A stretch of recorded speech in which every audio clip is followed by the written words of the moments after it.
तो शुरू करते हैं एनीम टाइम काम लेकर। तो पिछले एपिसोड में हमने देखा था कि जियान फाइनली लिन हाई से फाइट करना शुरू कर देता है। अब आगे और एडवांस में मैं पहले से सबको बोल दे रहा हूँ, हैप्पी न्यू ईयर। बस नशे वशे मत फाड़ना, बाकी मतलब अच्छे से एंजॉय करना। अब क्योंकि लिन हाई का जो डिफेंस था जियान उसे तोड़ नहीं पाता, तो लिन हाई काफ़ी ज़्यादा खुश था। अब जियान अपने सोल पावर से फील कर सकता था कि लिन हाई का जो वुड एट्रीब्यूट था, इसने जितने भी वॉरियर से फाइट किया ये उससे थोड़ा अलग है, इसे थोड़ा मतलब सीक्रेट भी है मानो इसके वुड एट्रीब्यूट में। तो जियान इसे किंगवेन से कहता है कि क्या तुम्हारे पास भी इस प्रकार का मिस्टीरियस वुड एट्रीब्यूट है? तो किंगवेन कहता है क्योंकि ये रॉयल फैमिली से डायरेक्टली रिलेटेड नहीं है, ये यहाँ का एक गार्ड टाइप है, तो इसके पास ऐसा पावर नहीं है। इस प्रकार की पावर बस केवल रॉयल ब्लड लाइन वाले लोगों के पास ही रहता है। अब लिनहाई तुरंत ही अपनी ग्रीन ऑरा को और भी ज्यादा बढ़ाने लगता है, और यहाँ पर जो भी पेड़ वगैरह थे इसमें ये अपने ग्रीन ऑरा को मिक्स करके इन पेड़ों से काफी तेजी से जियान की तरफ अटैक कर देता है। अब जियान को मानो यहाँ पर 100 पेड़ रहते हैं और ये इसको एक फॉर्मेशन टाइप के एरिया में घेर लेते हैं। जियान भी अच्छा खासा प्रेशर फील कर रहा था। जियान इसकी तरफ देखता और कहता है कि तुमने मतलब ये टेक्निक तो यूज कर रहे हो, पर शायद तुम इसे फुली मास्टर नहीं किए हो। ये तुरंत ही अपने हेवनली सीड के पावर को एक्टिवेट कर देता है। अब जियान के बॉडी से जब रेड फ्लेम निकलती इसे देख करके लिन हाई भी शॉक्ड था, क्योंकि जियान का जो फायर एट्रीब्यूट था वो कहीं ज्यादा स्ट्रॉन्गर था। अब इसके इस प्रकार के पेड़ों के अटैक को देखकर Jian directly move the sky ruler use कर देता है। अब जियान तुरंत इसके जो पेड़ वगैरह का अटैक था उसे डिस्ट्रॉय कर देता है और काफी तेजी से अपने एंशिएंट जुआन रूलर से लिन हाई के मतलब सर को एम करके एक अटैक कर देता है। तभी यहाँ पर एक आवाज गूंजती है, यहाँ पर एक ओल्ड मैन की आवाज आती है। इसको ओल्ड लिंग किंगवेन कहता है। यहाँ पर जो बंदा भी आया रहता है, जो ओल्ड मैन, इनका स्ट्रेंथ 7 स्टार डाउ जियान पर होता है और ये शायद लिन फैंग के सपोर्ट में रहते हैं, तो इनका पावर काफी तेजी से आता है और जियान को चारों तरफ से घेर लेता है। अब लिन हाई इसे देख करके खुश हो जाता है और कहता है ओल्ड लिन इसे मार दीजिए। जियान इस समय मतलब ऐसा लग रहा था मानो काफी कमजोर हो गया हो, ये जानबूझकर अटैक नहीं कर रहा था। और ये ओल्ड लिन जियान से कहता है मैं तुम्हें प्रिंस लिन फैंग के पास लेकर चलता हूँ और वही डिसाइड करेंगे कि तुम्हारे साथ करना क्या है। तभी यहाँ पर एक वुमेन प्रकट हो जाती है, वो शैडोवी वुमेन जिनका स्ट्रेंथ 6 स्टार डाउ जियान के पीक पर होता है। ये कहती ये बंदा इसे हमारी प्रिंसेस ने बुलाया है, तो आप इसे ले नहीं जा सकते। ओल्ड लिन इस लड़की को जानते थे, इसका नाम लिन शुआंग था। अब ओल्ड लिन भी कुछ नहीं कर सकते थे। अब ओल्ड लिन तुरंत ही लिन हाई को लेकर के यहाँ से गायब हो जाते हैं। अब लिन शुआंग मतलब जियान की तरफ देखते हुए स्माइल करती है और कहती हैं मुझे प्रिंसेस ने भेजा आप लोगों को लाने के लिए। तो लिन शुआंग तुरंत ही जियान के पास जाती है और जियान इस समय जिस ग्रीन वाइन से बंधा हुआ था इसे तोड़ने की कोशिश करती है, तभी जियान इसे तुरंत ही तोड़ देता है। ये देख करके लिन शुआन भी थोड़ा सरप्राइज हो जाती है, क्योंकि ये जो बेड़िया थी जो पेड़ों की, ये एक 7 स्टार डाउ जियान के बंधे ने जियान को बांधा था। और थोड़ी देर में जियान उस माउंटेन पर आ जाता है जहाँ पर किंगजिन रहती थी। जियान भी यहाँ का जो माहौल देखता है ये हैरान था, मतलब किंगजिन सही में प्रिंसेस कही जा सकती है। जियान को लिन शुआंग एक रेस्टोरेंट में लेकर आती है और जियान से कहती है आप वेट करिए, मैं प्रिंसेस को बुलाती हूँ। अब ये जो टी हाउस था बेसिकली यहाँ से एक सीक्रेट रास्ता जाता था जहाँ पर किंगजिन रहती थी। अब जियान इस समय टी हाउस में बैठा हुआ था और यहाँ पर जो भी लोग बात कर रहे थे उन्हें चुपचाप सुन रहा था। यहाँ पर एक हैंडसम मैन था, जियान इसके बॉडी से एक फैमिलियर ऑरा फील करता है, तो इससे सोल पावर से अपने एक्सप्लोर करने लगता है। वो हैंडसम मैन भी तुरंत ही जियान की तरफ देखता है। ये मिस्टीरियस मैन या हैंडसम मैन जो भी रहता है जियान से कहता है शायद आप टियांगजिंग कॉन्टिनेंट के नहीं हो। जियान भी मतलब संदेह में आ जाता है और कहता है कि मतलब तुम्हें कैसे पता चला, क्यों नहीं हूं मैं। ये कहता है कि हमारे टियांगजिंग कॉन्टिनेंट के ऐसे लोग नहीं है जो इतने ज्यादा पावरफुल हो, अगर रॉयल फैमिली को छोड़ दे तो। जियान भी इस हैंडसम मैन की तरफ देखता है और कहता है तुम्हारा स्ट्रेंथ 5 स्टार डाउ जियान और शायद तुम्हारे पास कुछ मिस्टीरियस चीजें भी हैं। हैंडसम मैन भी हैरान था। जियान कहता है तुम टेंशन मत लो, मैं कुछ वैसा बंदा नहीं हूँ। अब ये जियान का दोस्त बनने लगता है। ये अपना नाम जियान को जी जुआन बताता है। जियान भी अपना नाम इसको बता देता है, जायो यान। अभी ये दोनों बात ही करे तभी यहाँ पर एक ब्लू कलर का गार्ड आ जाता है। अब ये गार्ड तुरंत ही जियान को लेकर के यहाँ से चला जाता है। अब ये गार्ड जियान को एक वॉइड स्पेस में लेकर जा रहा होता है। ये बताता है कि इनकी प्रिंसेस काफी खास हैं, क्योंकि इनके पास अभी भी स्टार पावर है, तो इन्हें काफी मतलब पावरफुल लोग प्रोटेक्ट कर रहे हैं। आगे में एक एंशिएंट गेट होता है, यहाँ से जियान और ये गार्ड एंटर करते हैं। जियान को यहाँ पर एंटर कराने के बाद ये गार्ड यहाँ से वापस लौट जाता है, पर जैसे इस गेट के अंदर ये जाता है यहाँ पर एक हॉरिफाइंग लेवल का ये प्रेशर फील करता है। सामने से एक मतलब काफी ब्यूटीफुल गार्डन नजर आता है और सामने में कई एंशिएंट बिल्डिंग्स वगैरह भी। अब फाइनली यहाँ पर किंगजिन प्रकट होती है। जियान इसे देखता है और कहता है लॉन्ग टाइम नो सी, मतलब काफी लंबे समय हमें मिले हुए। जियान भी इसे थैंक यू बोलता है कि जुआनलिंग कॉन्टिनेंट का इसके जाने के बाद इसने काफी हेल्प किया था। अब जियान इसके बाद मेन मुद्दे पर आ जाता है, क्योंकि इसने लिंग किन्वे को भेजा था इसके पास, तो मतलब कुछ तो अर्जेंट होगा। तो किंगजिन जो रहती है अपनी, उसका असली नाम लिन युनशु होता है। तो हम इसे क्या पुकारे आप अगले मतलब कमेंट में बता देना, क्योंकि जब ये फेंगजियान पवेलियन में थी तो इसका नाम किंगजिन था, पर इसका वास्तविक नाम युनशु है। अब जियान जब जैसे इसे पूछता है तो ये मतलब काफी डर जाती है मानो, और इसके बॉडी से एक अलग ही फ्लक्चुएशन निकलने लगती है। जियान तुरंत ही अपने अकेसिया डोमेन को एक्टिवेट कर देता है। अब जिस बिल्डिंग की तरफ इस समय ये देख रही थी किंगजिन, वहां पर मानो कोई पावरफुल ऑरा जगती है, पर लिन शुआंग उनको कहते कि ये इनके प्रिंसेस का प्राइवेट मैटर है, तो फिलहाल जाने दीजिए। जियान भी इस समय बाहर उस बंदे के ऑरा को फील कर लिया रहता है। अब ये जियान को बोलती तुम्हें तो पता ही होगा इस समय 3 लोग हैं इलेक्शन में। ये सीधा बताते कि बेसिकली यहाँ पर ये लोग सबकी नजर में तो मुझे प्रोटेक्ट कर रहे हैं, पर ये लोग वेट कर रहे हैं बाकी दोनों बंदे में से जो भी राजा बनेगा वो मेरे स्टार पावर को एब्जॉर्ब कर लेगा। और जियान जब भी मतलब यहाँ आ रहा था तो ये हिडन ऑरा को तो पहले ही फील कर लिया था। किंगजिन बताती कि 40% लोग इसके सहमति में, पर 60% लोग इसके असहमति में हैं। ये कहती कि क्योंकि तुम यहाँ पर आ गए हो तो कल मैं एक मीटिंग करूंगी, तो वहां पर जो भी हमारे विरुद्ध जाएगा तुम संभाल सकते हो, हम दोनों मिलकर मतलब फाइट करेंगे। जियान भी मान जाता है और वैसे भी जियान देखना चाहता था इस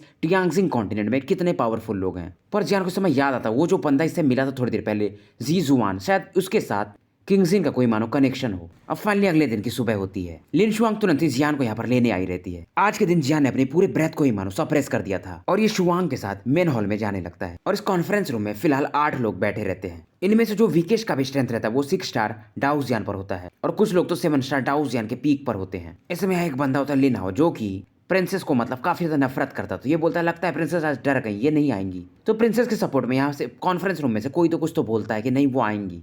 तभी यहाँ पर जियान फाइनली आ जाता है और कहता है मैं वेट कराने के लिए माफी चाहूंगा।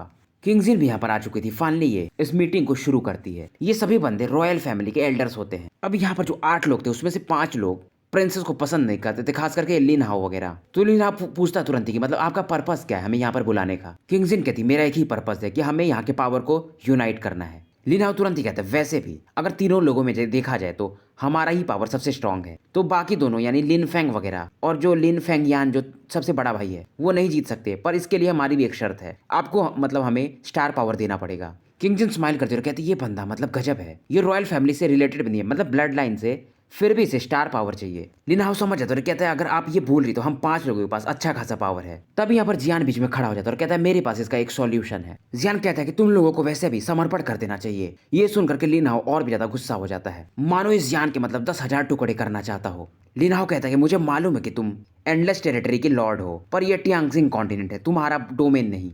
किंगजिन भी जानते थे यहाँ पर इसके जो भी गार्ड थे ये सभी को अंदर बुला लेती है तुरंत ही। अब इधर ये 5 भी मतलब जियान पर अटैक करने वाले थे। तभी जियान अपने एम्बर फ्लेम को एक्टिवेट कर देता है और होली फ्लेम को देखते ही ये लोग सकपका जाते हैं। पर इन 5 बंदों में एक बंदा था जो 7 स्टार डाउजियान पर था। किंगजिन भी स्माइल करती हुई एक वुडन बॉक्स खोलती है। बेसिकली इस डब्बे में वुड एट्रीब्यूट का सबसे पावरफुल टेक्निक में से एक रहा होगा। फिलहाल जियान इन 5 को अपने होली फ्लेम से रोकने की कोशिश कर रहा था, वहीं किंगजिन अपने पावर से सी ऑफ स्टार पावर वाला अटैक यूज कर देती है और साथ में वो जो वुडन एट्रीब्यूट वाला अटैक था। इसमें किंगजिन की जो ऑरा रहती है ये ग्रीन लाइट से यानी वुड एट्रीब्यूट साथ में पावर ऑफ स्टार से कवर होती है और वुड एट्रीब्यूट के कारण मानो इन 5 का ऑरा काफी तेजी से नीचे जाने लगता है, क्योंकि जो वुड एट्रीब्यूट का पावर था ये इनके भी सोच से परे था। इन्हें लगा नहीं था कि ये जो प्रिंसेस जो शुरुआत में ऐसे पपेट के जैसा मानो बिहेव करती थी, ये जियान के आने के कारण ही इतना ज्यादा मतलब फियर्स हो जाएंगी। ये 5 लोग की ऑरा इतनी ज्यादा कम हो जाती है कि मानो ये कभी भी मर जाएंगे। अब इन 5 में से जो एक बंदा था 7 स्टार डाउजियान का, ये कहता कि मतलब प्रिंसेस तुम्हें पता कैसे था, क्योंकि जब से ये प्रिंसेस किंगजिन वहां से वापस आई थी ज्वानलिंग कॉन्टिनेंट से, इन सभी ने मिलकर के इसको यहाँ पर सील कर दिया था। पर ऐसा दिखा रहे थे कि हम तुम्हें सपोर्ट कर रहे हैं, पर फिर भी किंगजिन के पास इतने लोगों का सपोर्ट था यहाँ पर जिसकी वजह से ये फिलहाल कुछ कर नहीं पाते हैं। और प्लस ये जो 1000 ऑफ वुडन बॉक्स वाला ट्रेजर था वो कहीं ज्यादा पावरफुल था और इस वुडन बॉक्स के लिए जियान को थैंक यू बोल रही थी। पर कहानी इसके पीछे कुछ और थी। ये डब्बा जियान ने नहीं लाया था बल्कि ये प्रिंसेस के पास खुद था, पर जियान का थोड़ा सा भौकाली टाइट करवाने के लिए यानी कि इसका पावर दिखाने के लिए ये बोल देते कि ये जो ट्रेजर है वो जियान लेकर आया है, वुड एट्रीब्यूट वाला। अब तुरंत इन 5 लोगों को ये अपने गार्ड से कहते कि इन्हें ले जाकर के अंदर बंद कर दो। पर ये 5 इससे कहते हैं कि तुम हमें तो कैप्चर कर ली, पर हमारे पीछे का जो बैकअप है तुम्हें पता नहीं शायद। और फाइनली इनकी बॉडी के ऑरा को कवर कर लिया जाता है, यानी इनके जैसे सेम बंदों में ऑरा भर दी जाती है ताकि बाहर के लोगों को कुछ पता ही नहीं चले कि ये लोग कैदी बना लिए गए हैं। अब यहाँ पर मतलब इस कॉन्फ्रेंस रूम में सभी लोग निकल जाते हैं, जियान और किंगजिन ही बचते हैं। अब इस दौरान ये जियान से कहती है मेरे हिसाब से जो मेरे फादर का इनलेस शायद उनको मतलब किसी ने टारगेट किया है, क्योंकि इसके फादर जो थे वो 7 स्टार डाउजियान के पीक पर थे, फिर भी उन्हें कोई टारगेट कर रहा है, मतलब ये काफी स्ट्रेंज बात थी। और ये कहती शायद इसके ये जो दोनों भाई हैं यानी ये दोनों प्रिंस शायद ये उनका करा धरा हो सकता है। ये बताती है कि इसके फादर एक टाइम कोस्टल टाउन की तरफ गए थे टियांगजिंग कॉन्टिनेंट में ही, उसके वहां से आने के बाद से वो काफी ज्यादा मतलब बीमार हो गए थे और ये कहते उस जगह पर ये फिलहाल जा नहीं सकती है, नहीं तो दोनों प्रिंसेस को पता चल जाएगा। तो जियान कहते ये मुझ पर छोड़ दो। अब ये जियान से कहती सक्सेस हो या फेलियर, मैं जो तुम्हारा इमॉर्टल फायर का डोमेन है उसे सक्सेसफुली खोल दूंगी। जियान ये सुनकर के हैरान हो जाता है, इसको कैसे पता कि इसके पास इमॉर्टल होली फ्लेम है। ये कहते हैं घोष वर्ल्ड से मुझे पहले ही पता चल गया था। अब ये कहते कि तुम आज आराम कर लो और कल के दिन लिन शुआंग जो है तुम्हें डार्क पैसेज के थ्रू वो जो कोस्टल वाला एरिया है वहां पर भेज देगी और बस तुम्हारे पास 3 महीने, ये याद रखना। अगर इन 3 महीनों में तुम वो मतलब मिस्ट्री को सॉल्व नहीं कर पाए तो यहाँ पर वापस लौट जाना, क्योंकि उस टाइम तक इलेक्शन शुरू हो जाएगा यहाँ पर। क्योंकि इस लड़की के पास स्टार पावर था तो ये मिस्टीरियस स्पेस जो था इमॉर्टल होली फ्लेम का शायद ये खोल सकती थी। अब अगले दिन की सुबह होती है और जियान इस डार्क पैसेज में लिन शुआंग के द्वारा भेज दिया जाता है अब इस दौरान लिन फेंग यानी कि जो सेकंड प्रिंस रहता है उसे पता चल जाता है कि किंग जिन ने किसी बंदे को कोस्टल सिटी में भेजा है। लिन फेंग तुरंत ही कहता है किसी बंदे को भेज दो उसके पीछे नजर रखने के लिए। अब इधर फर्स्ट प्रिंस को दिखाया जाता है जो शायद काम पॉइजनिंग का काम इसी ने किया था, लिन फेंग या। तो ये कहता है जब तक कि 3 महीने के अंदर इसके फादर मर भी जाएंगे तो इसकी राजगद्दी को हथियाने का अधिकार इसे ही मिल जाएगा। अब इस जगह पर आने के बाद जियान को पता नहीं क्यों एविल रेस की याद आती है, क्योंकि यहाँ पर स्मेल उसको वैसी आ रही थी। अब इधर जहाँ जियान पहुंचता है यहाँ पर एक सिटी गार्ड का मेंशन था और यहाँ पर अंदर में 2 लोगों को दिखाया जाता है कि प्रिंसेस किंगजिन ने एक बंदे को भेजा है और ये इन्फॉर्मेशन इन्हें पहले से मिल गया था। यहाँ पर जो एक बंदा रहता है उसका स्ट्रेंथ 5 स्टार डाउस यान के अर्ली स्टेज में होता है। इस बंदे का नाम बटलर टियान होता है। ये अंदर ही अंदर अपने मन में सोचता है प्रिंसेस किंगजिन को इस मैटर में नहीं पड़ना था, क्योंकि ये मैटर वो जितना सोच रही हैं उससे कहीं ज्यादा पावरफुल है। जियान के पास वैसे तो लिंग शुआन ने एक टोकन दिया था, अगर जियान इस टोकन का यूज करता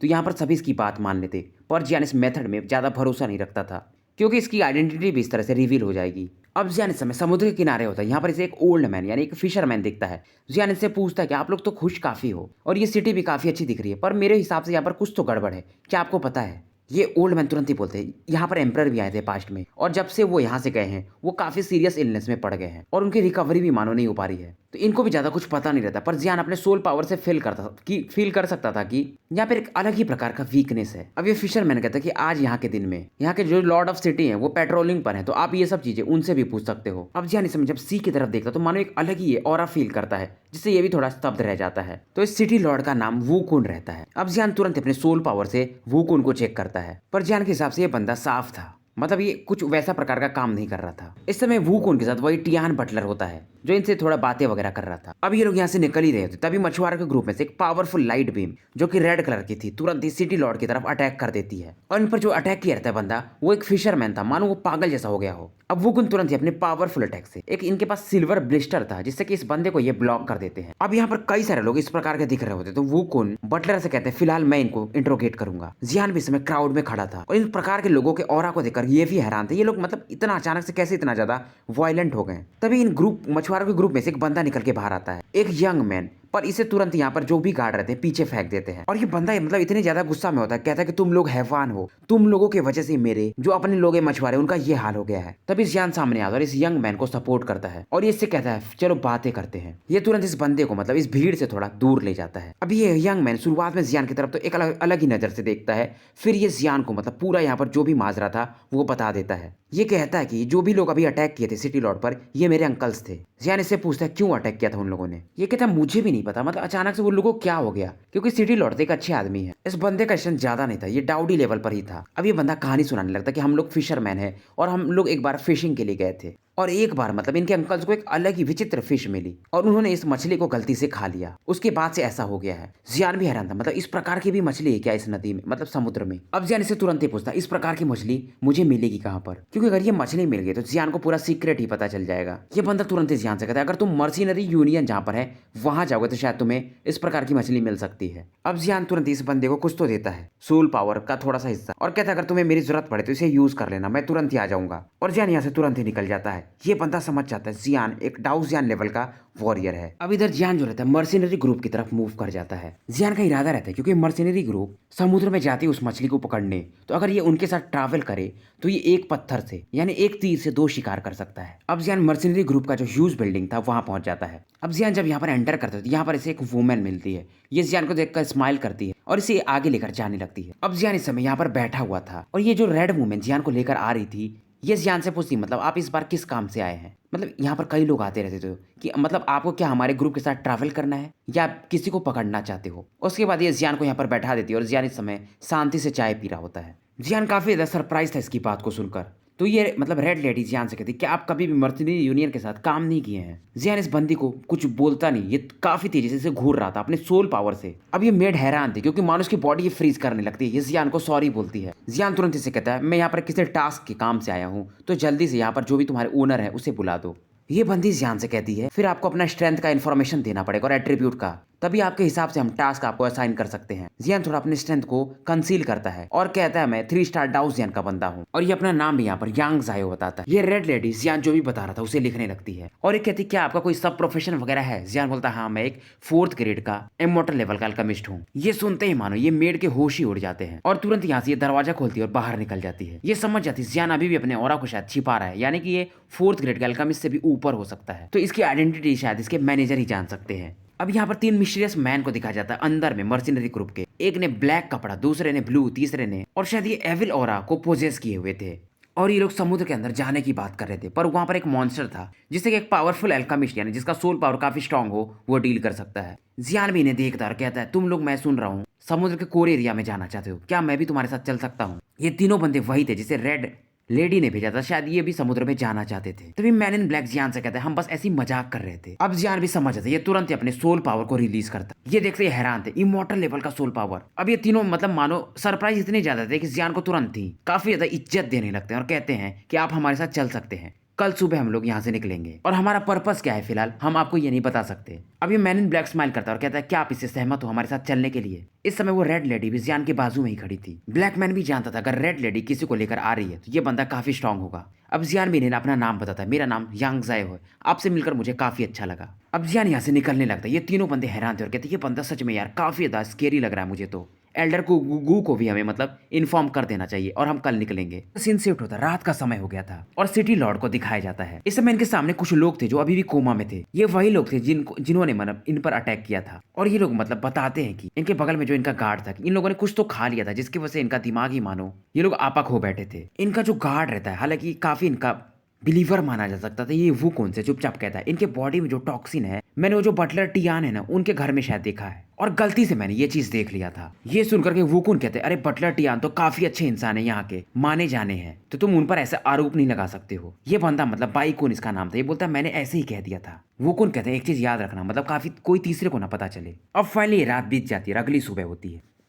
अब जियान जिस मर्सिनरी ग्रुप के साथ जा रहा था उसका नाम जैस्मिन मर्सिनरी ग्रुप था और इनके जो एल्डर थे मिस्टर गू जियान के कमरे के बाहर खड़े थे। इनका स्ट्रेंथ भी 4 स्टार डाउ जियान के लेट स्टेज में होता है। अब ये जो बंदा था ब्लैक मैन वो जियान को बोलता है लास्ट टाइम मैं अपना नाम बताना तुम्हें भूल गया था, मेरा नाम निन लिंग है और फिलहाल तुम्हें ये एल्डर गू ही प्रोटेक्ट करेंगे। इसमें से एक बंदा अपना नाम टान यू लॉन्ग बताता और एक अपना नाम शेंटियान बताता है। जियान भी हंसते हुए कहता है मेरा नाम यांग जायो है और मैं काफी अच्छा उम्मीद करूंगा कि हमारा जो साथ हो एक काफी खुशनुमा पहल हो। निंगलिंग स्माइल करता और जियान से कहता हमें जल्दी निकलना पड़ेगा। जियान भी इनको फॉलो करने लगता है। अब इधर मर्सिनरी हॉल का जो इनर सेक्शन रहता है यहाँ पर एक मैन और वुमेन को दिखाया जाता है और ये जो वुमेन थी इनको मतलब वाइस प्रेसिडेंट कह रही थी और कहती है इस बार की ये जैस्मिन ग्रुप वाले इस बार काफी ज्यादा एंग्जियस क्यों दिख रहे थे। ये जो वुमेन वही थी वो जो रेड वुमेन जो जियान को उस दिन रिसीव करने आई थी। अब वाइस प्रेसिडेंट इसकी बात सुनकर कहते हैं मेरे हिसाब से उनको काफी डिफिकल्ट टास्क मिल गया है। अब ये वुमेन भी इंटरेस्टेड हो जाती है कि ये किस प्रकार का टास्क है। ये कहते हैं शायद एक एविल बीस्ट है, सी बीस्ट, जिसे मतलब कि इनको हंट करना है। अब ये जो जैस्मिन ग्रुप के हेड रहते हैं इनका स्ट्रेंथ डाउ ली कियानिंग नाम रहता है इनका, ये 6 स्टार डाउ जियान पर होते हैं और इनसे एक वुमेन पूछती मैंने सुना कि आपका जैस्मिन ग्रुप आज तक किसी भी टास्क में नाकामयाब नहीं हुआ है। ये भी हंसते और कहते क्यों नहीं, हमारा नाम ही ऐसा है। अब निनलिंग वगैरह जियान को यहाँ पर इनके पास लेकर आ जाते हैं और हेड से जियान का परिचय कराते हैं कि यही वो बंदा है जो हमारे साथ जा रहा है और ये इमॉर्टल रैंक का अल्केमिस्ट है। इनको भी मालूम था अगर ये मिशन सक्सेसफुल हुआ तो ये अच्छा खासा पैसा कमा सकते थे। इस दौरान ये लोग जियान से पूछते क्या तुम्हें कुछ भी चाहिए। जियान बोलता नहीं। बेसिकली इस ग्रुप की जो हेड रहती है वो एक वुमेन रहती और ये वुमेन जियान की तरफ देखती है और कहती है कि हालांकि तुम एक पावरफुल अल्केमिस्ट हो पर जो मैं बोलूंगी वही होगा। जियान भी हमेशा हिला देता है और फाइनली ये लोग बोट से आगे निकल जाते हैं। इस समय जियान अपने रेस्ट रूम में मजे ले रहा होता है और सफर आगे बढ़ते जा रहा था। अब जियान इस दौरान फील करता है कि मतलब इस सी में कुछ तो है जिसके वजह से इसका होली फ्लेम में भी एक फ्लक्चुएशन आ रहा था। शायद जियान के हिसाब से यहाँ पर सोल पैलेस का कुछ पावर या फॉरेन एविल क्लैन या सीन वगैरह या कुछ और भी हो सकता है। अब इस ट्रिप में एक लड़की भी आ रही थी जिसका नाम जैस्मिन रहता है, तो ये फिलहाल लीडर से बात कर रही थी क्या इस अल्केमिस्ट के आने से हमारे बैटल पर कोई प्रभाव पड़ेगा। तो ये भी कहती नहीं वो बंदा कुछ उतना ज्यादा पावरफुल नहीं कि वो हमारे लिए कुछ ऐसा गड़बड़ कर दे। पर ये लीडर फिर भी कहती है जो ओल्डर गू थे कि जब हमारा बैटल शुरू हो जाए तो उस बंदे पर आप नजर रखना। इस समय गुलाव भी चिंतित होता क्योंकि यहाँ पर जो जिस वुमेन को ये लोग लेकर जा रहे थे ये इनके लिए एक बोझ बन सकती थी और ये जो इनकी मालिक थी ये कहते उस वुमेन को ले जाना वर्थ इट है, तुम खुद ही समझ जाओगे। थोड़ी सी देर में मतलब रात हो जाती है। जियान जो अपने कमरे में बैठा हुआ था इसके कमरे पर कोई खटखटाता है। जियान अपना दरवाजा खोलता है और मानो काफी तेजी से घोषली फिगर इसके कमरे में एंटर कर जाता है और इस रूम को मानो वो अपने बैरियर से एक मिल्की व्हाइट बैरियर से घेर देता है। जियान कहता है क्या ये मुझे मतलब एलिमिनेट करने आई है। ये जो भी था जियान से कहता है ऐसा कुछ नहीं है, यहाँ पर एक वुमेन आई थी बेसिकली, ये अपने जो ब्लैक कपड़े से खुद को घेरे हुए थे इसे बाहर निकाल देती है। जियान इस वुमेन को देखता है, ये वही वुमेन थी जिसे कि इस ग्रुप की लीडर मानो प्रोटेक्ट कर रही थी। मतलब इस वुमेन के पास कुछ तो खतरनाक ही होगा। ये वुमेन जियान को अपना नाम बताती है, इसका नाम जांग यू होता है। ये वुमेन काफी ज्यादा सुंदर थी, इसकी कर्व्स को भी साफ देखा जा सकता था। पर जियान एक चीज से ज्यादा प्रभावित था कि इसका स्ट्रेंथ जो था वो शायद 1 स्टार डाउ जियान पर था, फिर भी ये यहाँ पर एंटर क्यों की। पर जियान जानता था जो इसने स्क्रॉल यूज किया था एन्चेंटमेंट के लिए वो काफी ज्यादा महंगा है, मतलब ये लड़की एक अच्छे घराने से हो सकती है। अब ये जांग यू तुरंत ही जियान से पूछती है, मैंने सुना है कि तुम एक अल्केमिस्ट हो इमॉर्टल लेवल के। जियान भी हाँ में सर हिला देता है। ये जियान से कहती है मेरे पास एक डील है। जियान कहता है मैं इंटरेस्टेड नहीं हूँ, तुम मर्सिनरी ग्रुप से इसके बारे में बात कर सकती हो। ये कहता है मैं काफी वीक अल्केमिस्ट हूँ। तभी जांग यू कहती पहले मेरी बात तो सुन लो। जियान कहता मुझे सुनना ही नहीं है, तुम जाओ उनसे बताओ। ये सुनते हैं जांग यू कहती तुम मतलब कुछ भी, और ये काफी ज्यादा गुस्सा हो जाती है। जियान कहता अगर तुम जाओगे नहीं तो मैं यहाँ पर किसी को बुला दूंगा। तभी ये लड़की कहती है मेरी बात सुनो, मैं बेसिकली